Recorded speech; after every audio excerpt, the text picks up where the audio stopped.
আলহামদুলিল্লাহ, আমাদের এদিকে বিচন ফেলা হয়ে গেছে। এটা আমাদের বিচারায় দেখতে পাচ্ছেন। আলহামদুলিল্লাহ, বিচন ফেলা হয়ে গেছে।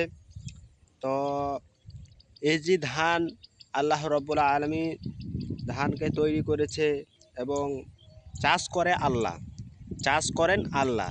শুধু মানুষ কি করে দেয়, জমিনে মাটিতে পুঁতে দেয়, তারপরে বাকি চাষটা আল্লাহ করে।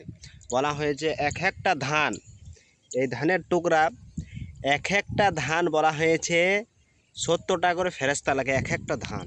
তাহলে আল্লাহ দুনিয়াতে কত মজুদ রেখেছেন ফেরেস্তা। তাহলে বলেন আলহামদুলিল্লাহ। আলহামদুলিল্লাহ, চাষ করেন আল্লাহ, মানুষ শুধু ধানটা পুঁতে দেয়, কিন্তু আসল চাষ করে আল্লাহ। এই জমিনকে হুকুম দিয়ে দিয়েছে, মাটিকে হুকুম দিয়ে দিয়েছে যে তোমরা সব জিনিস হজম করে দেয়, কিন্তু বিচনটা হজম করতে পারে না।